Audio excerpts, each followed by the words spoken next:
একটু টিউটোরিয়াল শেখাবো, যেটির মাধ্যমে আপনারা শিখতে পারবেন যে কিভাবে আপনি আপনার আইফোনের হোয়াটসঅ্যাপ, মেসেঞ্জার, ইমো সহ আইফোনের যে ডিফল্ট ডায়াল সফটওয়্যারটি রয়েছে সেটির মাধ্যমে যে কোনো কাউকে কল দিলে সেই কলটি আপনি কিন্তু রেকর্ড করতে পারবেন। সেই ছাড়াও আরও যে কলিং অ্যাপগুলি রয়েছে সমস্ত কলিং অ্যাপের কল রেকর্ড কিন্তু আপনি করতে পারবেন। তো চলুন দেরি না করে শুরু করা যাক। সর্বপ্রথম যে কাজটি করতে হবে সেটি হচ্ছে আপনার আইফোনের কন্ট্রোল সেন্টারকে ওপেন করে নিতে হবে, আর তার জন্য আপনাকে উপর থেকে নিচের দিকে সোয়াইপ করতে হবে। তো আমি উপর থেকে নিচের দিকে সোয়াইপ করলাম, এরপরে যে ফাঁকা অংশটি রয়েছে এইখানে চেপে ধরে থাকতে হবে। তো এই ফাঁকা অংশটিতে আমি চাপ দিয়ে ধরে থাকলাম, এরপরে একটি অপশন ওপেন হবে, যে অপশনটির নাম হচ্ছে অ্যাড এ কন্ট্রোল।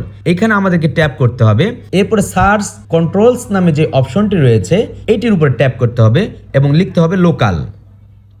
লোকাল লেখার পরে এইখানে খেয়াল করেন লোকাল ক্যাপচার নামে একটি সফটওয়্যার এসেছে, এটার উপরে ট্যাপ করতে হবে। এরপরে অ্যাড হয়ে গেল। এখন আমাদেরকে যে ফাঁকা অংশটি রয়েছে এটিতে ট্যাপ করতে হবে। ব্যাস, আমাদের কাজ শেষ।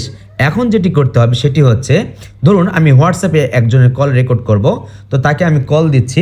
কল দেওয়ার পরে আমাদের কন্ট্রোল সেন্টারটি ওপেন করতে হবে এবং লোকাল ক্যাপচার নামে যে আইকনটি রয়েছে সেই আইকনের উপরে ক্লিক করতে হবে। ক্লিক করার পরেই আপনার কল রেকর্ড হওয়া শুরু হয়ে যাবে। তারপরে যখন কথা বলা শেষ হবে তখন আবার কন্ট্রোল সেন্টারটি ওপেন করে লোকাল সেন্টার নামে যে অ্যাপটি রয়েছে সেই অ্যাপটির উপরে ট্যাপ করতে হবে।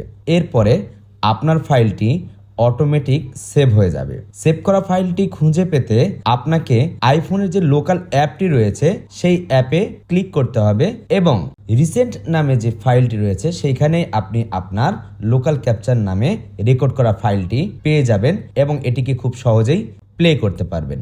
আজকের মতো এখানেই, দেখা হবে আগামীতে নতুন কোনো ভিডিও নিয়ে। সেই পর্যন্ত সকলকেই আইটেক উইথ আশরাফের সাথে থাকার জন্য অনুরোধ করছি। ধন্যবাদ।